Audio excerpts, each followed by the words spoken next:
전 세계 외교부는 한 중동 국가의 발언으로 인해 발칵 뒤집혔습니다. 지금부터 전 세계 원유 수출 전부를 중단하겠습니다. 잠시만요. 한국만 빼고요. 한국 무기와 원유 600만 배럴을 교환하겠습니다. 외교가 애서는 기름은 지금 돈 주고 살 수 없다고 못을 박아둔 상태였습니다. 그런데 한국만 원유 거래를 허락해 주다니요? 중동 전쟁으로 인해 세계가 기름 한 방울을 두고 싸우는 상황에서 특정 국가가 이 정도 규모의 원유를 확보했다는 것은 말도 안 되는 상황이었죠. 주변국들은 시기 질투를 넘어 감탄하는 여론까지 나오는 것이었는데요. 하지만 이상한 점은 따로 있었습니다. 한국은 중동에 없어선 안 될 수호국가입니다. 도대체 한국이 왜 수호국으로 불리는 것이었고 어떻게 한국만 유일하게 원유를 보내준 것이었을까요? 그 숨겨진 대한민국의 비밀을 지금 바로 공개하겠습니다. 이야기를 시작하기 앞서 사연 속의 제작에 힘이 되는 구독과 좋아요 부탁드립니다. 한국을 응원하신다면 대한민국 화이팅! 이라고 아래 댓글로 남겨주세요. 대한민국 UAE로부터 원유 600만 배럴 확보. 화면 아래를 빠르게 지나가는 붉은 자막 한 줄이 상황실의 공기를 완전히 바꿔놓았습니다. 그날 새벽 4시 17분 워싱턴 DC 지하 상황실에서 그 속보를 마주했을 때 제 내부에서 즉각적으로 올라온 판단은 딱 하나였습니다. 이건 불가능하다. 비상 호출을 받고 뛰어내려온 장관급 인사들이 회의 테이블에 자리를 잡는 사이에도 저는 이미 머릿속으로 계산을 맞춰가고 있었습니다. 지금은 에너지 전쟁이라고 불러야 마땅한 상황이었습니다. 호르무즈 해협의 긴장은 몇 달 전부터 수위를 높이고 있었고 국제 유가는 하루가 다르게 치솟고 있었으며 중동을 오가는 유조선들은 보험료만 해도 감당하기 어려운 수준이 되어 있었습니다. 그런 상황에서 원유 600만 배럴이 움직였다는 건 단순한 에너지 뉴스가 아니었어요. 그건 전쟁 뉴스였습니다. 스크린 아래로 추가 자막들이 줄줄이 흘러내렸습니다. 중동 물류 불안, 호르무즈 통항 제한 우려, 각국 전략 비축유 점검 돌입. 온 세상이 기름 한 방울을 아끼고 있는 그 순간에 한국이 600만 배럴을 손에 넣었다는 겁니다. 당연히 회의실에 앉아있던 사람들 대부분은 큰 반응을 보이지 않았습니다. 에너지 라인 담당 인사 하나가 조심스럽게 입을 열었습니다. 정상적인 장기 계약 아닐까요? 저는 그 말을 바로 끊었습니다. 아닙니다. 지금은 가격 문제가 아니에요. 물량 자체가 정치입니다. 순간 회의실이 조용해졌습니다. 어디선가 커피잔이 테이블에 내려놓이는 소리가 들렸고 그 후로는 아무도 선뜻 반박하지 않았습니다. 저는 보드에 직접 지도를 펼쳐 손가락으로 짚어가며 설명했습니다. UAE의 푸자이라 비축기지는 호르무즈 해협 바깥쪽에 위치해 있어서 해협이 막혀도 수출이 가능한 몇 안 되는 루트 중 하나입니다. 한국이 확보한 200만 배럴은 이미 국내 비축 시설로 이동 중이라는 기록도 함께 올라와 있었어요. 이건 갑자기 이루어진 거래가 아니었습니다. 누군가가 사전에 치밀하게 설계한 비상 교환이었습니다. 그게 가능하려면 UAE가 먼저 움직인 겁니다. 한국에게 먼저 연락했다는 뜻이에요. 그 말을 내뱉고 나서 저는 혼자 속으로 생각했습니다. 왜 미국이 아니라 한국이었을까? 그 질문 하나가 머릿속에서 사라지질 않았습니다. 그날 제가 중동 에너지 안보를 이 자리에서 27년 동안 다뤄온 사람으로서 확신할 수 있는 건 딱 하나였습니다. 이 규모의 원유를 전시급 긴장 상황에서 특정 국가에만 우선 공급한다는 건 돈 문제가 아니라는 거였어요. 그 뒤에는 반드시 무언가 다른 교환이 있었습니다. 회의가 끝나고 저는 곧장 비공개 자료 열람실로 내려갔습니다. 원유 이동 경로, 푸자이라 비축기지 출하 기록, 한국 측 비축시설 수용 현황까지 모두 교차 확인하려고 했습니다. 그런데 서류를 넘기다가 이상한 것을 발견했습니다. 12페이지 다음에 15페이지가 나왔습니다.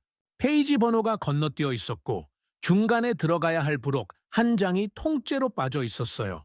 저는 옆에 서 있던 CIA 연락관에게 물었습니다. 이 사이에 빠진 페이지가 있는데 재분류 처리됐나요? 연락관이 시선을 살짝 피하며 대답했습니다. 상부 지시입니다. 저는 얼굴을 굳혔습니다. 누구 지시입니까? 짧은 침묵이 흘렀고 연락관은 아무 말도 하지 않았습니다. 27년 동안 이 바닥에서 일해온 저는 그 침묵이 무엇을 의미하는지 잘 알고 있었습니다. 누군가가 의도적으로 이 서류에서 특정 내용을 덜어낸 겁니다. 한국이 원유를 받은 이유가 거기 적혀 있었기 때문이죠. 그리고 미국 내부 누군가는 그 이유가 공개되는 것을 원하지 않는다는 뜻이기도 했습니다. 저는 그날 처음으로 이 사건이 에너지 뉴스가 아니라 훨씬 더 깊은 층 위의 문제라는 걸 직감했습니다. 오후 늦게 별도 보안 채널로 짧은 메모 하나가 도착했습니다. 문장은 단 하나였어요. UAE 요청사항, 한국형 요격기 보충 우선순위. 저는 그 문장을 2번 읽었습니다. 코리안 인터셉터, 한국산 요격체계. 저도 모르게 중얼거렸습니다. 설마 천공투? 그 순간 방 안 분위기가 달라졌습니다. 옆에 있던 국방부 자문관이 낮고 조심스러운 목소리로 말했습니다. 그 이름, 여기서는 꺼내지 않는 게 좋습니다. 그 말을 듣는 순간 저는 이상하게 2019년 워싱턴 방산 포럼 장면이 머릿속에 떠올랐습니다. 당시 한국 방산기업 담당자가 발표를 마쳤을 때 저는 질문 형식으로 사실상 가볍게 무시했었습니다. 좋은 기술입니다. 하지만 패트리어트나 고고도 방어 체계와 경쟁할 전략은 없어 보이는군요. 그때 한국 측 연구원이 조용하고 단호하게 답했습니다. 전쟁은 실험실에서 일어나지 않습니다. 저는 그 말을 미소로 받아 넘겼습니다. 그렇죠. 그래서 미국 무기가 있는 겁니다. 그 기억이 오늘 밤 이렇게 다시 찾아올 줄은 몰랐습니다. 저는 자리로 돌아와 개인 보안 단말기를 열었습니다. UAE 방공망 구성도, 푸자이라 비축기지 물류 이동 기록, 천공투 인도 일정 추정치, 그리고 한국산 미사일 재고 흐름, 교차 확인을 시작했습니다. 상관이 회의실 문을 열고 들어왔을 때 저는 이미 한참 자료를 파고 있었습니다. 패트릭, 이건 에너지 공급선 다변화 정도로 정리해. 미담 하나 나온 거야. 저는 화면에서 눈을 떼지 않고 대답했습니다. 아닙니다. 상관이 멈칫했습니다. 누군가는 생명줄을 건넸고 한국은 그 대가로 600만 배럴을 가져왔습니다. 이건 미담이 아니에요. 상관이 낮은 목소리로 말했습니다. 사실이 항상 전략은 아니야. 저는 그 말에 아무 대답도 하지 않았습니다. 하지만 머릿속에서는 이미 결심이 서 있었습니다. 그날 새벽 저는 처음으로 깨달았습니다. 대한민국이 제 생각보다 훨씬 위험한 나라일지도 모른다고요. 여기서 말하는 위험함은 적대적인 의미가 아닙니다. 기존 강대국들이 수십 년 동안 쌓아온 질서를 아무도 모르는 사이에 조용히 뒤집을 수 있는 나라. 바로 그런 의미에서의 위험함이었습니다. 600만 배럴의 원유는 숫자에 불과했습니다. 진짜 문제는 그것을 한국만 받을 수 있었다는 사실이었습니다. 조사를 시작한 지 며칠이 지났습니다. 공식 브리핑 채널은 이미 막혀 있었고 윗선에서는 이 사건을 더 이상 확대하지 말라는 무언의 신호가 내려오고 있었습니다. 그래서 저는 비공식 군사 채널을 통해 따로 움직이기로 했습니다. 접촉할 수 있는 경로를 모두 동원한 끝에 UAE 방공 교전 기록 일부를 손에 넣었습니다. 문서 제목은 간결했습니다. UAE 통합 방공 교전 보고서. 저는 처음엔 미국 무기 운용 성능을 확인하기 위해 페이지를 넘겼습니다. 우리 패트리어트 체계가 이번 교전에서 어떻게 작동했는지 숫자로 확인하고 싶었거든요. 그런데 예상과 전혀 다른 내용이 먼저 눈에 들어왔습니다. 그날 밤 UAE 방공망을 향해 날아온 미사일은 총 534발이었습니다. 저는 그 숫자를 보고 잠시 멈췄습니다. 534발. 단순한 경고성 공격이나 국지적 도발이 아니었습니다. 도시 하나를 완전히 무력화하기 위해 설계된 포화 공격이었어요. 요격 성공은 494발, 전체 요격률은 약 92%. 그 수치 자체도 놀라웠지만 저를 멈추게 만든 건 다음 줄이었습니다. 한국 천공투 교전 성공률 96%. 저는 문서를 내려놓았습니다. 그리고 다시 집어들었습니다. 이게 맞는 수치입니까? 곁에 있던 국방부 자문관이 고개를 끄덕였습니다. 실전 교전 기록입니다. 시험장 데이터가 아니라요? 아닙니다. 그날 밤 실제로 날아온 미사일에 대한 기록입니다. 저는 화면을 다시 봤습니다. 천공투가 발사된 숫자는 약 60발, 그중 요격에 성공한 비율이 96%였습니다. 이건 단순히 성능이 좋은 무기라는 뜻이 아니었습니다. 도시 하나가 살아남을 수 있느냐 없느냐의 기로에서 실제로 도시를 지켜낸 무기였습니다. 저는 천천히 숨을 내쉬며 생각했습니다. 중동에서 이 정도 규모의 포화 공격이 들어온다는 건 상대방이 방공망을 완전히 압도해서 어떤 것도 뚫어버릴 수 있다는 계산해 움직인다는 뜻입니다. 그런 공격을 96%의 성공률로 막아낸 무기가 한국 것이었다는 사실이 제가 27년 동안 가져온 몇 가지 확신들을 흔들기 시작했습니다. 통신 기록도 확인했습니다. 이 부분이 저를 가장 불편하게 만들었습니다. 일반적으로 중동 국가가 방공 체계를 긴급히 보강해야 할 때는 미국으로 연락이 옵니다. 패트리어트 추가 공급, 미사일 긴급 재고 확보, 운용 인력 파견 같은 요청들이 워싱턴으로 들어오죠. 하지만 이번에는 달랐습니다. UAE가 먼저 연락한 곳은 워싱턴이 아니었습니다. 서울이었습니다. 왜 우리한테 먼저 오지 않은 거죠? 자문관이 조심스럽게 대답했습니다. 패트리어트 미사일 추가 공급 대기 기간이 현재 5년입니다. 5년이라고요? 우크라이나 전쟁 이후로 생산 라인이 포화 상태입니다. 어느 동맹국에도 빠른 공급이 불가능한 상황이에요. 저는 잠시 할 말을 잃었습니다.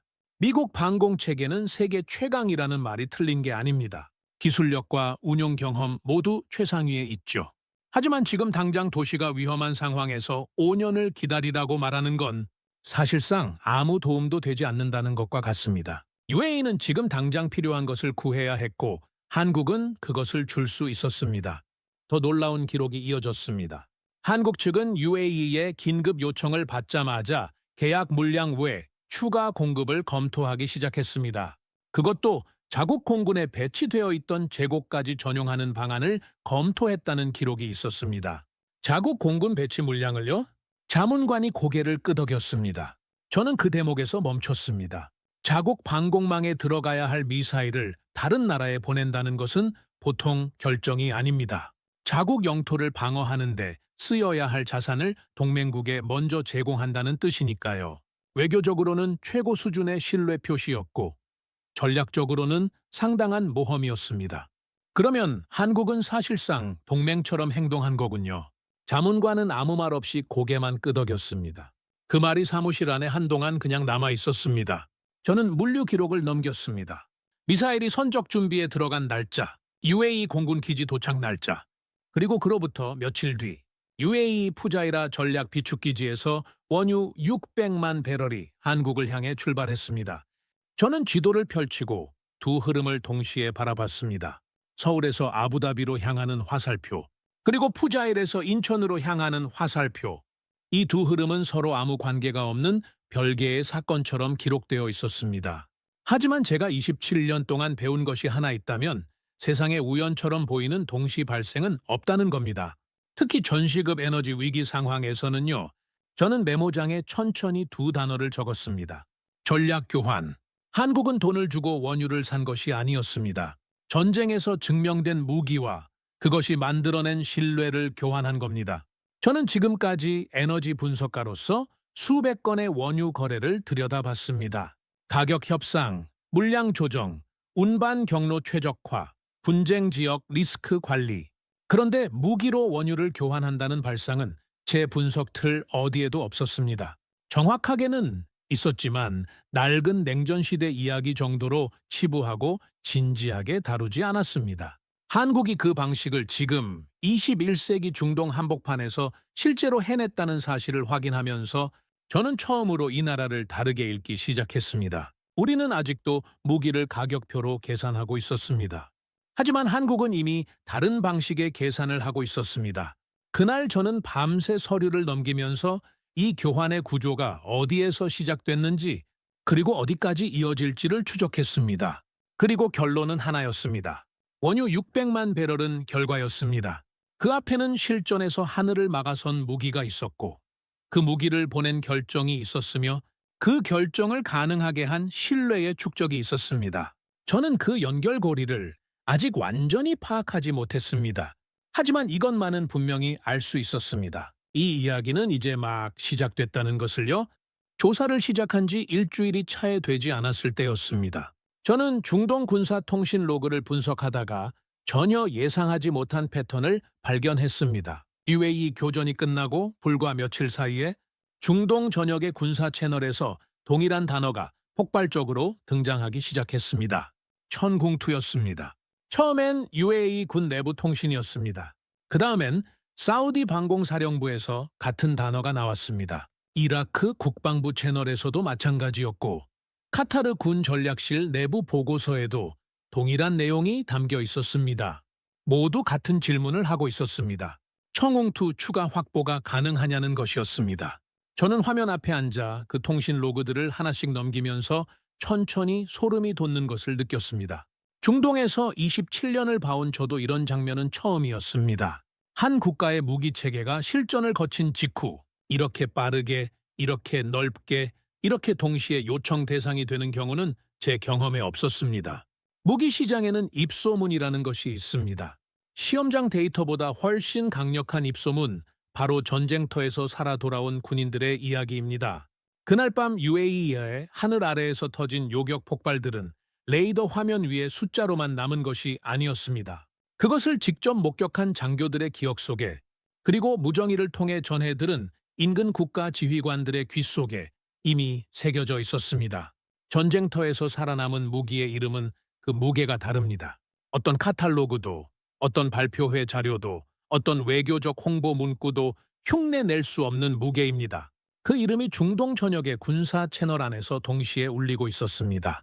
이건 단순한 무기 문의가 아니었습니다. 이건 패닉이었습니다. 중동의 군사 지휘관들은 이미 알고 있었습니다. 이란이 다음 공격을 준비 중이라는 정보는 여러 채널을 통해 흘러나오고 있었고, 그 공격이 UAE에서 멈추지 않을 수도 있다는 계산이 각국 방공사령부를 압박하고 있었습니다.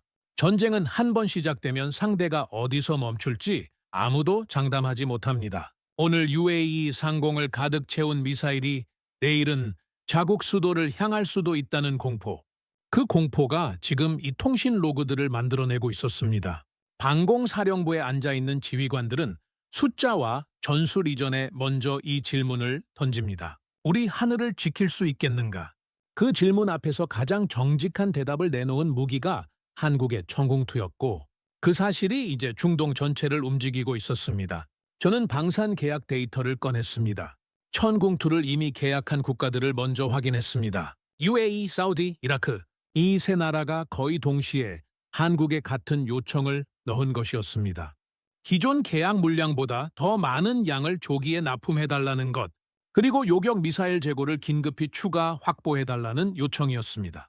평시라면 이 요청들은 하나하나 협상 테이블에 올라가 수개월의 검토를 거쳤을 겁니다. 납기 조정, 가격 재협의, 기술 이전 조건 확인, 정부 간 협력 절차, 그 복잡한 과정이 지금은 모두 생략된 채 결론만 달려오고 있었습니다. 빨리 주십시오. 지금 당장 필요합니다. 세 나라가 같은 시간대에 같은 내용으로 같은 절박함을 담아 한국에 연락을 넣었다는 사실이 저를 불편하게 만들었습니다. 27년 동안 중동 방산 흐름을 분석해온 저는 이 패턴을 본 적이 없었습니다. 국방부 자문관이 이란의 다음 공격 정보가 여러 채널에서 동시에 올라오고 있다고 말했을 때 저는 이미 그 말이 의미하는 바를 정확히 이해하고 있었습니다. 이 요청들은 예산 집행이나 전략 계획의 결과물이 아니었습니다. 다음 공격을 버텨낼 수 있느냐 없느냐의 기로에 선 나라들이 생존 본능으로 움직이고 있는 것이었습니다. 그런데 더 놀라운 기록이 있었습니다. 카타르였습니다. 카타르는 천궁투를 아직 계약조차 하지 않은 나라였습니다. 그런데 카타르 국방부가 한국 방산당국의 신규 계약 협상을 요청하면서 계약이 체결되는 즉시 조기 납품을 원한다는 조건을 함께 붙였습니다. 계약도 없이 조기 납품을 요구한다는 것은 무기 시장에서 27년을 보낸 저도 처음 보는 장면이었습니다. 무기 계약은 보통 수년에 걸친 협상과 기술 검토, 정부 간 협의를 거쳐야 합니다. 어느 나라든 자국 방공망을 교체하는 결정은 국가 전체의 안보 구조를 바꾸는 일이기 때문에 그 신중함은 당연한 것입니다. 그 과정이 이렇게 생략된 차에 결론부터 요구되는 상황은 논리보다 공포가 앞섰을 때만 일어납니다. 카타르의 요청은 그 자체로 하나의 고백이었습니다. 우리는 지금 두렵고 당신들 무기가 필요하다는 고백이었습니다. 실전에서 도시를 살린 무기는 광고가 필요 없다는 말이 있습니다. 저는 그 말이 비유가 아니라 말 그대로 현실로 작동하는 순간을 목격하고 있었습니다. 그런데 이 모든 요청의 중심에는 한 가지 구조적인 문제가 있었습니다. 한국의 청웅투 연간 생산 가능 포대 수는 그렇게 많지 않았습니다. 저는 생산 능력 수치를 보며 머릿속으로 빠르게 계산을 돌렸습니다. 동시에 들어온 긴급 요청들, 신규 계약 문의 국가들, 그리고 한국 측이 현실적으로 공급할 수 있는 물량, 그 세 가지를 겹쳐 놓으면 답은 간단했습니다. 공급이 수요를 따라갈 수 없었습니다. 자문관이 중동 국가들이 서로 경쟁 중이라고 표현했을 때 저는 그 말이 현실을 너무 가볍게 담고 있다고 느꼈습니다. 경쟁이라는 단어에는 여유가 있습니다. 하지만 지금 이 상황에는 여유가 없었습니다. 이건 경쟁이 아니라 생존을 위한 줄 세우기였습니다. 이란의 다음 공격이 언제 올지 모르는 상황에서 방공망이 충분하지 않은 나라들이 증명된 무기 체계를 먼저 확보하려고 서로 앞다퉈 손을 내밀고 있었습니다. 그리고 그 줄의 맨 앞에 서기 위해 지불해야 하는 대가는 단순히 돈만이 아니었습니다. 무엇을 줄 수 있는지, 한국이 필요로 하는 것을 가지고 있는지가 관건이었습니다. 저는 거기서 더 들어갔습니다. 한국이 이 상황에서 어떤 선택을 하고 있는지 확인하고 싶었습니다. 최신 기록에는 한국 정부가 자국 공군에 배치된 물량을 일부 전용하는 방안을 재차 검토 중이라는 내용이 있었습니다. UAE에 보낸 것과 같은 방식이었습니다. 저는 그 대목을 읽으면서 한동안 아무 말도 하지 못했습니다. 자국 방공망을 약화시키는 것을 감수하면서까지 동맹국의 요청에 응한다는 것은 단순한 방산 수출 계산이 아닙니다. 한국 본토를 지켜야 할 미사일을 중동에 보낸다는 결정은 그만큼 이 관계가 한국 입장에서도 단순한 거래 이상이라는 것을 의미했습니다. 그 선택 하나가 중동 국가들에게 어떤 메시지를 전달했을지 저는 충분히 이해할 수 있었습니다. 무기를 파는 나라는 많습니다. 하지만 자국 안보를 일부 걸면서까지 상대방의 위기에 응하는 나라는 드뭅니다. 그 신뢰가 원유 600만 배럴로 돌아왔습니다. 저는 지도를 펼쳤습니다. 중동 전역에 촘촘히 찍히는 통신 로그의 방향들이 모두 하나의 지점을 향하고 있었습니다. 한국이었습니다. 지도 위의 그 흐름은 단순한 무기 수출 지도가 아니었습니다. 그것은 중동이 신뢰할 수 있는 나라를 찾는 방향이었고 그 방향의 끝에 한국이 서 있었습니다. 전쟁이 만들어낸 신뢰는 돈으로 살 수 없습니다. 그것은 오직 위기의 순간에 함께 있어줬다는 기억으로만 만들어집니다. 한국은 그 기억을 중동에 남겼습니다. 저는 그날 처음으로 깨달았습니다. 중동이 지금 원하는 것은 단순한 무기가 아니었습니다. 한국이 만들어낸 생존의 방식이었습니다. 중동 국가들의 긴급 요청이 줄을 잇고 있던 그 시점에 저는 또 다른 보고서를 받았습니다. 중동 방산 전시회 현장 보고서였습니다. 그 전시회는 원래 중국이 중동 방산 시장에서 자신들의 위상을 확실히 각인시키기 위해 대규모로 준비한 행사였습니다. 참가 기업만 190개였고 전투기 실물과 대형 무인기까지 전시됐습니다. 행사 전부터 중국 측은 이번 전시회를 중동 시장 장악의 결정적 계기로 삼겠다는 의도를 숨기지 않았습니다. 단순히 기업들이 부스를 차리는 행사가 아니라 중국이 중동 방산 생태계의 새로운 중심이 될 수 있다는 것을 선언하는 자리였습니다. 물량과 규모 면에서는 압도적이었습니다. 그런데 현장 분위기 보고서에는 예상과 전혀 다른 문장이 들어 있었습니다. 관람객 대부분이 한국 부스를 중심으로 이동했다는 내용이었습니다. 저는 그 문장을 2번 읽었습니다. 중국이 190개 기업을 데리고 만든 전시회에서 관람객들이 한국 쪽으로 발걸음을 옮겼다는 것이었습니다. 무기 전시회에서 관람객의 동선은 허황된 숫자보다 훨씬 정직합니다. 사람들은 스펙이 좋아 보이는 무기가 아니라 자기 나라가 믿을 수 있는 무기 쪽으로 움직입니다. 전시장의 조명이 아무리 화려하고 무기의 외형이 아무리 압도적이어도 그날 밤 도시를 지켰다는 기록 하나를 이길 수 없습니다. 그 동선 하나가 지금 중동 방산 시장의 심리를 가장 솔직하게 보여주고 있었습니다. 현장 영상 보고서에는 또 하나의 장면이 담겨 있었습니다. 한국 공군 특수비행팀이 에어쇼를 진행했다는 내용이었습니다. 중동 방산 전시 역사상 한국 공군이 에어쇼를 펼친 것은 이번이 처음이었습니다. 영상 속에는 하늘의 정교한 곡선, 기동으로 그려지는 대형 패턴과 지상에서 터져 나오는 환호 소리가 담겨 있었습니다. 수천 명의 관람객이 올려다보는 그 하늘 위에서 한국 공군의 조종사들이 그린 선들은 단순한 고개 비행이 아니었습니다. 저는 그 장면을 보며 혼자 생각했습니다. 이건 단순한 비행쇼가 아닙니다. 전쟁에서 무엇을 할 수 있는지를 이미 증명한 나라가 이제 자신이 어떤 나라인지를 세상에 보여주는 방식이었습니다. 신뢰를 기술로 만들어낸 나라가 그 기술을 하늘에 새기는 장면이었습니다. 그리고 그 하늘 아래 서 있는 중동의 군 지휘관들은 며칠 전 자국 도시를 지킨 미사일을 만든 나라가 이 하늘을 날고 있다는 사실을 이미 알고 있었습니다. 그런데 그날 오후 제 책상에 전혀 다른 성격의 보고서가 올라왔습니다. 중동에 배치된 중국산 방공 레이더에 관한 내용이었습니다. 이번 이란 미사일 공격 당시 일부 중국제 탐지, 장비가 정상적으로 작동하지 않았다는 정황이 여러 채널을 통해 흘러나오고 있다는 보고였습니다. 직접 확인된 사실이 아니라 소문과 정황 증거들이었습니다. 하지만 무기 시장에서는 확인된 실패보다 퍼지는 소문이 더 빠르게 신뢰를 무너뜨립니다. 누군가의 무기가 결정적인 순간에 제대로 작동하지 않았다는 이야기가 군사 채널 안에서 퍼지기 시작하면 그것을 막을 방법이 없습니다. 아무리 그 이후에 반박 자료를 내놓고 기술 점검 결과를 발표해도 이미 한번 싹튼 의심은 좀처럼 사라지지 않습니다. 저는 보고서를 덮으면서 그 의미를 정리했습니다. 무기 시장에서 가장 중요한 것은 스펙이 아닙니다. 실전 신뢰도입니다. 아무리 뛰어난 기술력을 가진 무기라도 실제 전장에서 제 역할을 못한다는 소문이 돌기 시작하면 그 무기는 시장에서 천천히 죽기 시작합니다. 반대로 실전에서 96%의 요격률로 도시를 지켜낸 무기는 그 사실 하나만으로도 어떤 광고나 스펙 발표보다 강력한 신뢰를 만들어냅니다. 중국은 전시회에서 규모를 보여줬습니다. 한국은 전쟁터에서 결과를 보여줬습니다. 그 차이가 지금 관람객의 동선에서 그리고 중동 각국의 통신 로그에서 그대로 드러나고 있었습니다.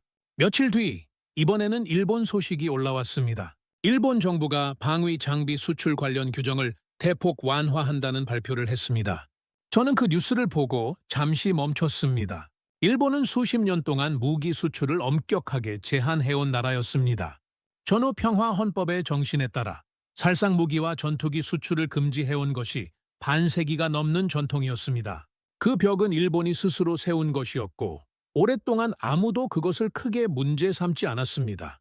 일본 방산 기업들은 그 제약 안에서 내수 시장과 미국과의 기술 협력에 집중해왔고 그것만으로도 충분히 유지가 가능한 구조였습니다. 그런데 그 벽이 지금 허물어지고 있었습니다. 전투기 수출 허용, 살상 무기 제한 완화, 군사 장비 수출 대상 확대, 표면적으로는 안보 환경 변화에 따른 정책 조정이었지만 저는 그 이면을 다르게 읽었습니다. 한국 방산이 중동에서 만들어낸 충격이 일본을 자극한 것이었습니다. 청웅2가 중동 하늘에서 도시를 지키는 동안 일본 방산은 그 시장에 내놓을 것이 없었습니다. 그 공백을 한국이 채웠고 이제 그 한국이 방산 수출 네트워크를 빠르게 확장하면서 중동 각국과 새로운 관계망을 만들어가고 있었습니다. 일본 입장에서는 이 흐름을 지켜보기만 할 수 없는 상황이 된 것이었습니다. 반세기 동안 스스로 쳐놓은 울타리를 무너뜨리는 데는 큰 결단이 필요합니다. 그 결단을 일본이 내린 것입니다. 규제를 푸는 것이 선택이 아니라 뒤처지지 않기 위해 반드시 해야만 하는 일이 된 것이었습니다. 그리고 그 결정을 촉발시킨 것은 미국도 유럽도 아니었습니다. 중동 하늘에서 96%의 성공률로 도시를 지킨 한국산 미사일이었습니다. 그러는 사이 미국 내부에서도 불편한 목소리가 나오기 시작했습니다. 국방부 내부 메모 하나가 제 손에 들어왔습니다. 한국 방산 성장이 중동 방공망 시장 구조에 변화를 가져올 수 있다는 내용이었습니다. 그리고 그 아래 작은 문장으로 미국산 패트리어트 시장에 대한 영향 검토가 필요하다는 표현이 붙어 있었습니다. 저는 그 문장 앞에서 한참을 멈췄습니다. 패트리어트는 미국이 수십 년 동안 중동 방공망의 중심에 놓아둔 체계였습니다. 미국의 중동 군사 전략에서 패트리어트가 차지하는 자리는 단순한 무기 수출 이상이었습니다. 그것은 미국이 중동 안보의 중심 공급자라는 상징이었고 그 상징을 통해 미국은 중동 국가들과의 관계에서 언제나 주도권을 유지해왔습니다. 패트리어트가 배치된 나라는 미국과의 관계에서 일정한 의무와 유대를 동시에 갖게 됩니다. 그것이 단순한 무기 판매와 전략적 무기 배치의 차이였습니다. 그 자리가 흔들릴 수 있다는 가능성 자체가 내부 메모에 등장했다는 것은 작은 신호가 아니었습니다. 그것은 워싱턴 방산 라인이 이미 이 변화를 심각하게 받아들이기 시작했다는 증거였습니다. 저는 창밖을 바라봤습니다. 워싱턴의 늦은 오후 하늘은 여전히 조용했지만 제 머릿속은 전혀 조용하지 않았습니다. 미국이 오랫동안 유지해온 중동 방공망 영향력의 지형이 조금씩, 그러나 분명하게 이동하고 있었습니다.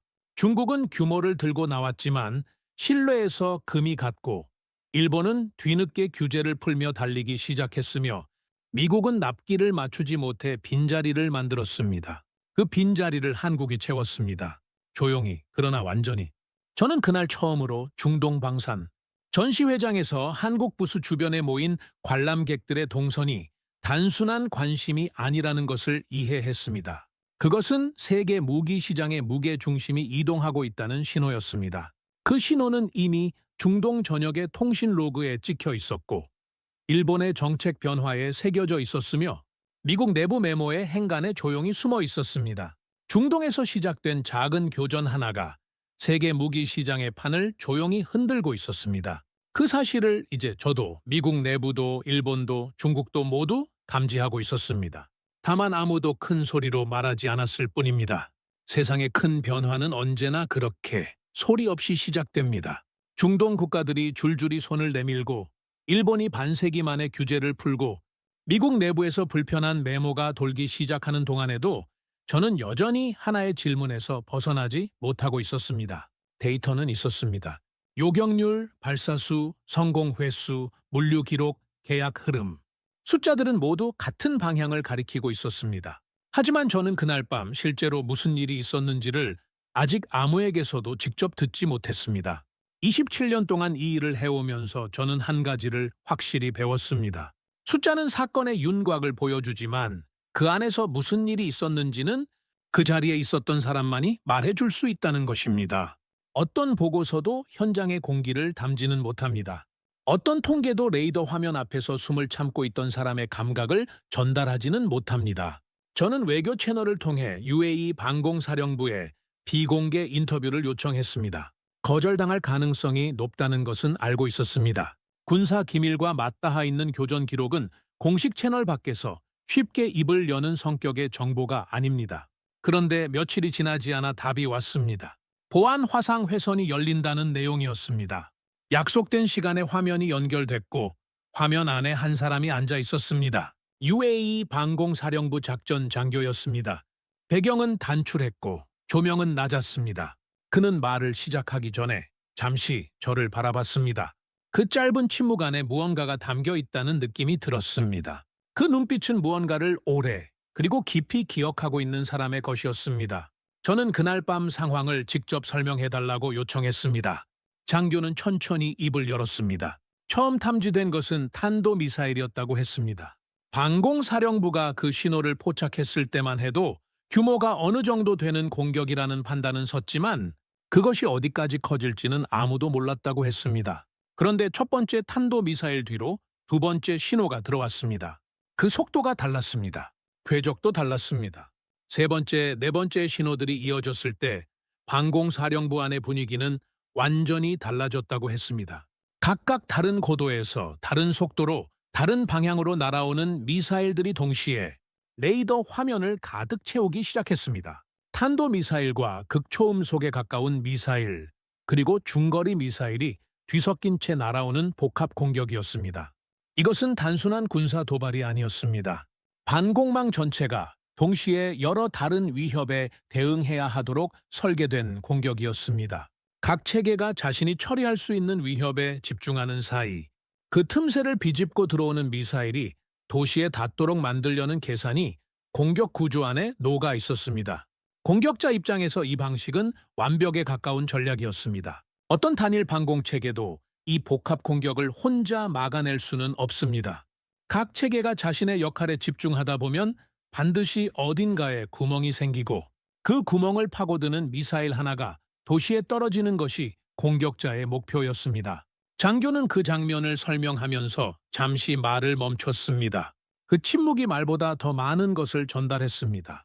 그날 밤 레이더 화면 앞에 앉아 있었던 사람들이 느꼈을 공포가, 말로 표현하기 어려운 무언가가 그 짧은 침묵 안에 녹아 있었습니다. UAE 방공망은 세 가지 체계로 구성돼 있었습니다.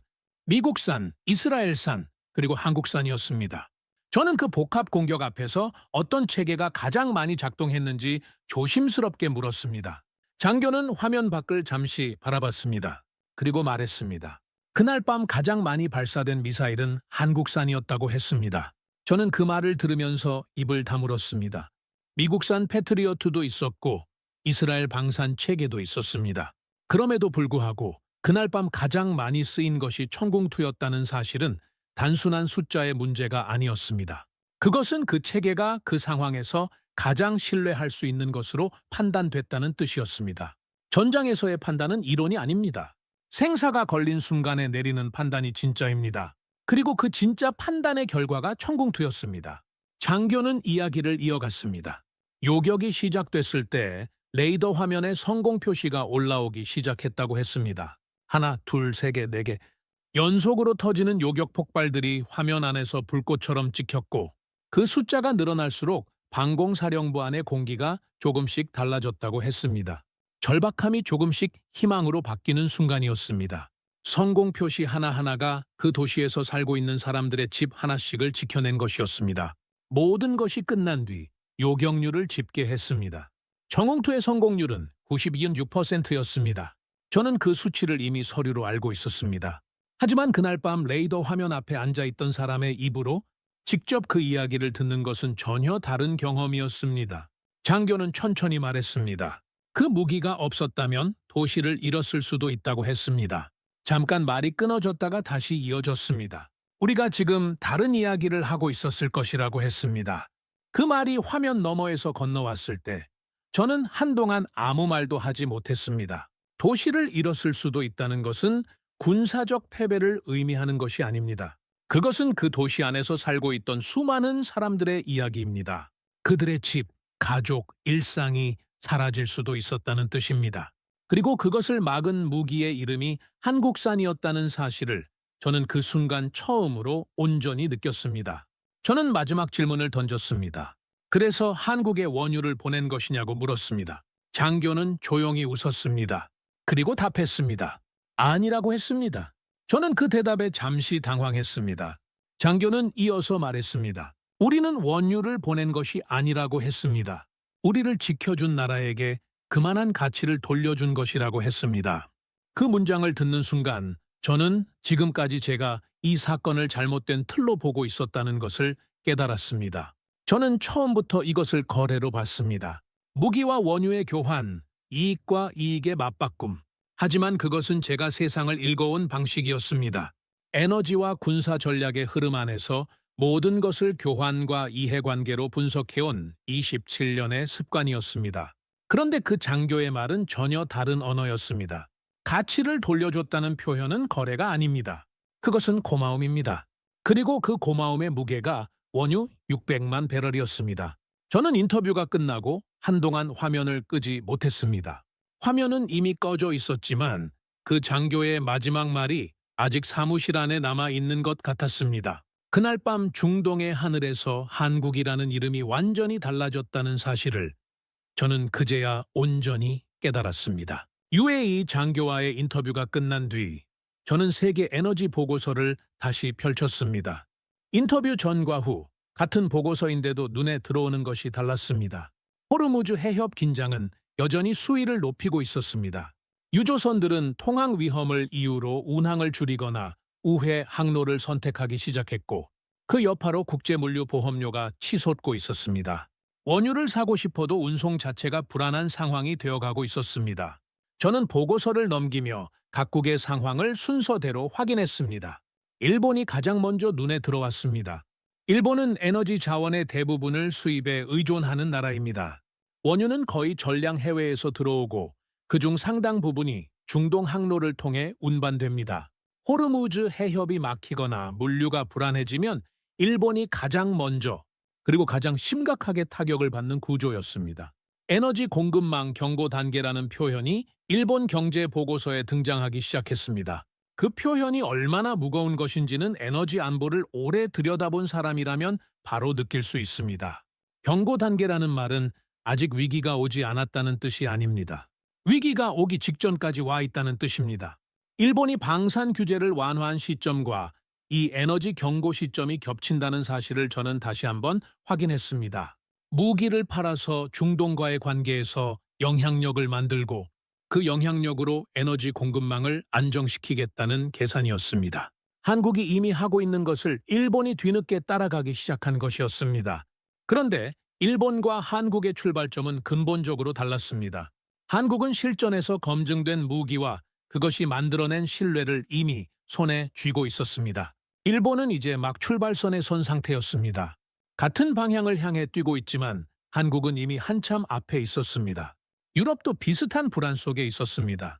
러시아와의 관계가 완전히 틀어진 이후 유럽의 에너지 공급망은 근본적인 재편이 필요한 상태였습니다. 새로운 공급처를 찾고 새로운 파이프라인을 연결하고 새로운 에너지 동맹을 만들어야 했습니다. 그 과정은 빠르게 진행되지 않았습니다. 에너지 인프라는 하루아침에 바꿀 수 없는 것이기 때문입니다. 일부 국가들은 공급이 불안한 시기를 버티기 위해 비축분을 소진하고 있었고 다음 위기를 걱정하면서 중동과의 관계를 새롭게 설계하는데 많은 자원을 쏟아붓고 있었습니다. 그러나 에너지 공급망은 외교 회의 몇 번으로 만들어지는 것이 아닙니다. 수십 년에 걸쳐 쌓인 신뢰와 실적이 있어야 합니다. 그 신뢰를 한국은 무기로 만들어냈습니다. 총 대신 자원이 움직이는 전쟁이라는 표현이 이 상황을 가장 정확하게 담아냈습니다. 세계가 지금 싸우고 있는 전장은 전통적인 의미의 전쟁터가 아니었습니다. 에너지 공급망을 누가 먼저 더 안정적으로 확보하느냐를 두고 각국이 조용하지만 치열하게 움직이고 있었습니다. 그 전쟁에서 패배한 나라는 총에 맞지 않습니다. 다만 추워지거나 공장이 멈추거나 사람들이 먹을 것을 걱정하게 됩니다. 그것이 에너지 전쟁의 방식입니다. 저는 세계 에너지 흐름 지도를 펼쳤습니다. 일본은 긴장했고 유럽은 불안했고 중동은 전쟁의 여파 속에 있었습니다. 그런데 이 모든 소용돌이 한가운데에서 한국만 이상하게 조용했습니다. 비상이 걸린 것도 긴급 대책을 발표한 것도 외교 채널을 통해 공급망 확보에 나섰다는 소식도 없었습니다. 세계가 에너지를 둘러싸고 이렇게 뒤엉켜 있는 상황에서 한국이 보여주는 이 고요함은 어딘가 불자연스러웠습니다. 불안한 고요함이 아니라 이미 결론이 난 사람의 고요함처럼 느껴졌습니다. 저는 한국의 원유 비축 현황 자료를 꺼냈습니다. UAE에서 건너온 600만 배럴은 이미 한국 국내 비축 시설에 들어가고 있었습니다. 호르무즈가 막혀도 중동 물류가 더 불안정해져도 한국은 이미 상당한 안전 마진을 확보해 놓은 상태였습니다. 다른 나라들이 아직 공급망 확보를 위해 뛰고 있을 때 한국은 이미 한 발 앞서 와 있었습니다. 저는 지금까지 수집한 데이터들을 하나의 흐름으로 다시 정리했습니다.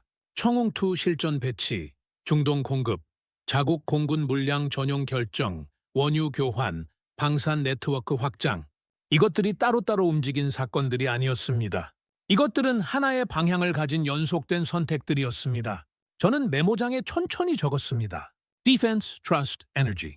무기가 신뢰를 만들고 신뢰가 에너지를 움직인다는 구조였습니다. 그것이 한국이 만들어낸 흐름이었습니다. 저는 그 구조를 눈앞에 두고 한참 동안 생각했습니다. 에너지 위기 상황에서 어느 나라에도 특별 대우는 없다는 것이 제가 27년 동안 견지해온 원칙이었습니다. 중동의 원유는 가장 높은 값을 부르는 사람에게 가거나 가장 강한 정치적 압력을 가진 나라에 먼저 공급됩니다. 그것이 제가 알고 있던 에너지 시장의 규칙이었습니다. 그런데 한국은 그 규칙 바깥에 있었습니다. 한국은 가장 높은 값을 부르지 않았습니다. 가장 강한 압력을 행사하지도 않았습니다. 그 대신 위기의 순간에 함께 있어줬습니다. 자국 방공망을 약화시키는 것을 감수하면서 미사일을 보내줬고 5년을 기다려야 하는 미국산 무기 대신 즉각 대응할 수 있는 체계를 제공했습니다. 그리고 그 선택이 원유 600만 배럴로 돌아왔습니다. 참모가 한국이 왜 이 시기에 이렇게 조용할 수 있는지 물었을 때 저는 잠시 생각하다가 이렇게 답했습니다. 이미 준비가 끝난 나라는 소란을 피울 필요가 없다고요. 서두를 필요도 남들보다 먼저 손을 내밀 필요도 없습니다. 이미 확보해 놓은 것이 있기 때문입니다. 한국이 지금 가지고 있는 것은 단순히 원유 600만 배럴이 아니었습니다. 실전에서 검증된 무기, 그 무기를 통해 쌓은 중동과의 신뢰, 그리고 그 신뢰가 만들어낸 에너지 안전망이었습니다. 그것들이 모두 하나의 줄기로 연결되어 있었습니다. 저는 그날 비로소 이해했습니다. 무기를 팔아 돈을 버는 나라와 무기를 통해 전략을 만드는 나라는 전혀 다른 이야기를 살아갑니다. 한국은 단순히 무기를 수출하는 나라가 아니었습니다. 무기를 통해 신뢰를 쌓고 그 신뢰로 세계에서 가장 중요한 자산을 확보하고 있는 나라였습니다. 그리고 그 사실을 세계가 아직 다 알아채기 전에 한국은 이미 다음 단계를 향해 조용히 걷고 있었습니다. 조사를 시작한 지 꽤 시간이 흐른 어느 날 오전이었습니다. 저는 새로운 외교 보고서 하나를 받았습니다. 표지는 평범했습니다. 신규 방산 협력 문의 국가 목록이라는 제목이었습니다. 저는 처음엔 크게 신경 쓰지 않고 서류를 펼쳤습니다. 중동 국가들의 이름이 나올 것이라고 예상했습니다. UAE, 사우디, 이라크, 카타르. 이미 익숙하게 봐온 이름들이었습니다. 그런데 목록 아래쪽에서 예상하지 못한 이름들이 눈에 들어왔습니다. 파키스탄이었습니다. 그리고 베트남이었습니다. 저는 그 두 이름 앞에서 잠시 멈췄습니다. 파키스탄과 베트남은 한국 방산 시장의 전통적인 대상이 아니었습니다. 두 나라 모두 오랫동안 다른 나라의 무기 체계에 의존해온 나라들이었습니다. 파키스탄은 중국산 무기의 가장 큰 수입국 중 하나였고, 베트남은 러시아산 장비를 주력으로 운용해온 역사가 길었습니다. 그런 나라들이 한국에 연락을 넣었다는 것은 단순한 시장 확장의 신호가 아니었습니다. 무언가가 그들의 판단을 바꿔놓은 것이었습니다. 저는 파키스탄 관련 군사 보고서를 꺼냈습니다. 내용은 조심스럽게 정리되어 있었지만 핵심은 분명했습니다. 파키스탄군 내부에서 중국산 장비에 대한 불만이 쌓이고 있다는 것이었습니다. 전차 결함 보고, 미사일 작동 불안정, 탄약 품질 문제. 개별적으로 보면 작은 사안들처럼 보일 수도 있습니다. 하지만 이 보고들이 동시에 여러 부대에서 서로 다른 장비에서 올라오고 있다는 것은 단순한 품질 문제가 아니었습니다. 신뢰의 문제였습니다. 군사 장비에서 신뢰가 무너지는 것은 민간 제품에서 불량이 나오는 것과는 차원이 다른 이야기입니다. 훈련에서 작동하지 않는 장비는 실전에서도 작동하지 않습니다. 그리고 실전에서 작동하지 않는 장비는 그것을 믿고 싸우는 병사들의 목숨을 위협합니다. 파키스탄군 내부에서 전쟁에서 믿을 수 있는 장비가 필요하다는 이야기가 조용히 퍼지고 있었다는 것이 보고서에 담겨 있었습니다. 그 맥락에서 한국으로 연락이 간 것이었습니다. UAE 교전에서 96%의 요격률을 기록한 무기를 만든 나라, 실전에서 검증된 기술을 가진 나라, 도시를 지켜낸 무기의 이름이 파키스탄군 내부에서도 돌기 시작한 것이었습니다. 저는 잠시 생각했습니다. 파키스탄은 중국과의 관계가 누구보다 깊은 나라입니다. 경제 협력도, 군사 협력도 수십 년에 걸쳐 촘촘하게 엮여있는 관계입니다. 파키스탄 내 중국 자본이 깔아놓은 인프라는 남아시아에서 가장 규모가 큰 축에 속합니다. 그런 나라가 중국산 장비에 대한 불신을 키우면서 한국을 들여다보기 시작했다는 것은 단순한 무기 구매 결정이 아니었습니다. 그것은 무기 시장이 단순한 경제 논리로 움직이는 것이 아니라 실전 신뢰라는 전혀 다른 기준으로 재편되고 있다는 신호였습니다. 베트남도 마찬가지였습니다. 베트남 국방부가 한국산 자주포 구매를 내부적으로 검토하기 시작했다는 내용이 보고서에 담겨 있었습니다. 베트남은 오랫동안 러시아산 무기 체계를 운용해왔습니다. 러시아와의 군사협력은 베트남 안보 구조의 중심축이었습니다. 그런데 우크라이나 전쟁 이후 러시아 방산 생산 능력이 흔들리고 부품 공급과 유지 보수 지원이 불안해지면서 베트남도 새로운 선택지를 찾기 시작했습니다. 러시아를 대체할 수 있는 공급처, 그것도 실전에서 검증된 기술을 가진 곳, 그 조건을 충족하는 나라로 베트남이 바라보기 시작한 것 중 하나가 한국이었습니다. 저는 화면 위에 지도를 펼치고 한국 방산이 연결된 지역들을 하나씩 표시했습니다. 중동, 동남아시아, 남아시아, 선들이 하나씩 그어질 때마다 그림이 달라졌습니다. 이건 단순한 방산 수출 지도가 아니었습니다. 연결되는 나라들의 성격과 규모를 보면 그것은 어떤 무기 체계를 중심으로 형성되어가는 안보 네트워크의 초기 모습이었습니다. 한국 무기를 쓰는 나라는 한국과 기술 교류를 합니다. 한국과 기술 교류를 하는 나라는 한국과 신뢰를 쌓습니다. 한국과 신뢰를 쌓은 나라는 위기의 순간에 한국을 찾습니다. 그 순환 구조가 이미 중동에서 시작되어 아시아 전역으로 번져가고 있었습니다. 한국은 이 구조를 설계하고 만들어 나가면서도 아무 말도 하지 않았습니다. 거창한 외교 선언도 없었고 화려한 발표도 없었습니다. 그냥 필요한 순간에 거기 있었고 필요한 것을 줬습니다. 그것만으로 세계의 지도 위에 새로운 선들이 그어지고 있었습니다. 저는 이 흐름이 어디까지 이어질지 생각해 봤습니다. 중동에서 시작된 신뢰는 남아시아로 번졌고 동남아시아로 이어졌습니다. 무기를 구매한다는 것은 단순히 장비를 사는 행위가 아닙니다. 그 나라의 기술을 믿는다는 뜻이고 그 나라와 오랫동안 관계를 맺겠다는 선택입니다. 무기 체계는 한번 도입하면 수십 년을 함께 가야 합니다. 부품 공급, 유지 보수, 운영 교육, 업그레이드. 그 모든 과정에서 공급국과의 관계가 이어집니다. 한국이 지금 만들어내고 있는 것은 단순한 판매 실적이 아니었습니다. 수십 년에 걸쳐 지속될 관계망이었습니다. 그 관계망 안에서 한국은 에너지를 확보하고 외교적 발언권을 키우고 안보 협력의 중심으로 자리 잡을 수 있었습니다. 그리고 그 모든 것의 출발점은 그날 밤 중동의 하늘에서 터진 요격 폭발들이었습니다. 한 발 한 발이 도시를 지켰고 그 기억이 세계 지도 위의 선들로 이어졌습니다. 참모가 한국이 이렇게 빠르게 커진 것이 놀랍다고 말했을 때 저는 그 표현이 맞지 않는다고 했습니다. 한국이 커진 것이 아니라고 했습니다. 세계가 한국을 찾기 시작한 것이라고 했습니다. 그 차이는 작아 보이지만 사실은 결정적인 차이였습니다. 스스로 몸집을 불린 것과 세상이 필요로 하기 시작한 것은 전혀 다른 힘에서 나옵니다. 한국은 스스로를 내세우지 않았습니다. 대신 필요한 순간에 필요한 것을 해줬습니다. 그 결과가 지금 지도 위에 펼쳐지고 있었습니다. 저는 그때 처음으로 인정했습니다. 한국은 더 이상 방산 수출국이 아니었습니다. 세계가 필요로 하는 새로운 선택지가 되어가고 있었습니다.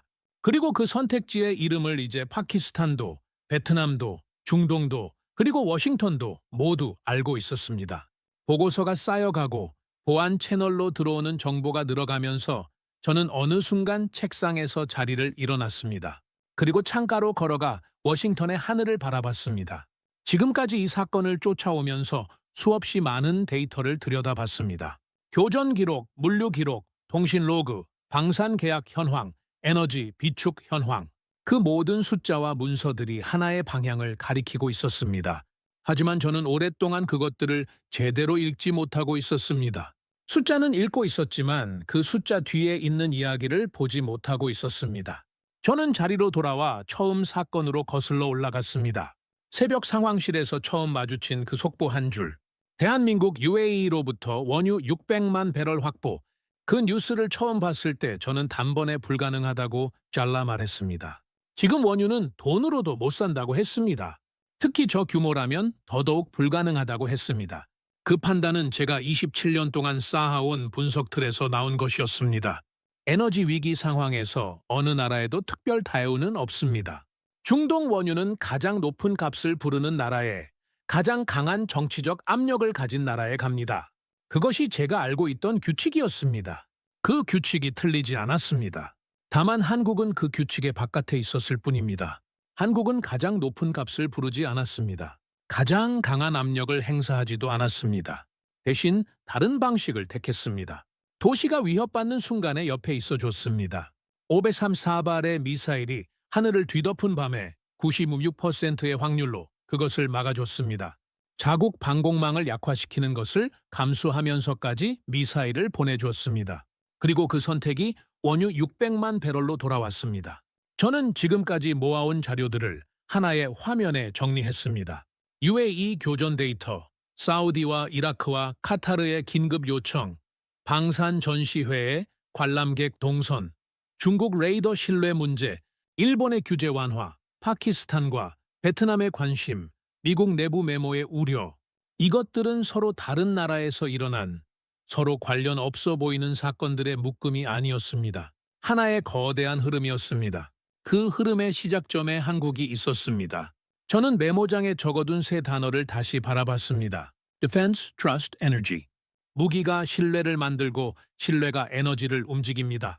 그 구조 안에서 한국은 처음부터 끝까지 일관되게 움직였습니다. 무기를 팔아 돈을 번 것이 아니었습니다. 무기로 신뢰를 만들고 그 신뢰로 세계에서 가장 중요한 자원을 확보하고 있었습니다. 저는 그 순간 2019년 워싱턴 방산 포럼 장면을 떠올렸습니다. 한국 방산 기업 담당자가 발표를 마쳤을 때 저는 가볍게 비판을 던졌습니다. 기술은 좋지만 경쟁할 전략이 없어 보인다고 했습니다. 그때 한국 연구원이 조용하고 단호하게 한마디를 했습니다. 전쟁은 실험실에서 일어나지 않는다고 했습니다. 저는 그 말을 웃으며 넘겼습니다. 그래서 미국 무기가 있는 것이라고 했습니다. 그 기억이 지금 이 순간에 완전히 다른 무게로 돌아왔습니다. 그들은 이미 알고 있었습니다. 실험실 데이터가 아니라 실전 데이터가 세상을 움직인다는 것을, 전시회 스펙이 아니라 그날 밤 도시를 지켰다는 기억이 신뢰를 만든다는 것을, 그 신뢰가 에너지가 되고 외교가 되고 네트워크가 된다는 것을 그들은 전략을 설명하지 않았습니다. 그냥 실행했습니다. 저는 보고서 마지막 장에 손을 올렸습니다. 상관은 이 사안을 공급선 다변화 정도로 정리하라고 했습니다. 사실이 항상 전략은 아니라고도 했습니다. 저는 그 말의 의미를 이해합니다. 워싱턴에서 살아남으려면 불편한 사실보다 편리한 해석이 필요할 때가 있습니다. 패트리어트 시장이 흔들릴 수 있다는 분석은 방산 로비의 반발을 부릅니다. 중동 방공망의 중심이 이동하고 있다는 보고는 미국의 중동 전략을 전면 재검토해야 한다는 결론으로 이어집니다. 그것은 누구도 듣고 싶어 하지 않는 이야기였습니다. 그러나 저는 사실대로 쓰기로 했습니다. 이것은 단순히 한국 방산이 성장했다는 이야기가 아니기 때문입니다. 세계의 안보 구조가 바뀌고 있다는 이야기이기 때문입니다. 그 변화를 제때 읽지 못하면 변화가 완전히 자리 잡은 뒤에 뒤늦게 따라가야 합니다. 그것은 전략가로서 가장 피해야 할 실수입니다. 저는 보고서에 이렇게 적었습니다. 나는 한국을 오랫동안 잘못 봐왔습니다. 그들은 무기를 판 것이 아닙니다. 그들은 신뢰를 팔았습니다. 그리고 그 대가로 석유를 받았습니다. 보고서를 제출하고 상관의 집무실 문을 나설 때 저는 복도에서 잠시 멈춰 서서 생각했습니다. 처음엔 단순한 속보라고 생각했습니다. 불가능한 거래라고 생각했습니다. 하지만 이제 알고 있습니다. 그날 움직인 것은 600만 배럴의 원유가 아니었습니다. 세계가 한국을 바라보는 시선이었습니다. 그리고 그 시선은 한번 바뀌면 다시 되돌아오지 않습니다. 수십 년 동안 중동과 에너지, 그리고 무기 시장을 분석해온 저는 그날 처음으로 인정했습니다. 나는 한국을 오랫동안 게임의 조연으로 봐왔습니다. 하지만 한국은 이미 게임의 규칙을 다시 쓰고 있었습니다. 그것도 아무도 눈치채지 못하게 아주 조용하게. 저는 수십 년 동안 중동과 에너지, 그리고 무기 시장을 분석해왔습니다. 그래서 그날 아침 속보를 봤을 때도 단순한 거래라고 생각했습니다.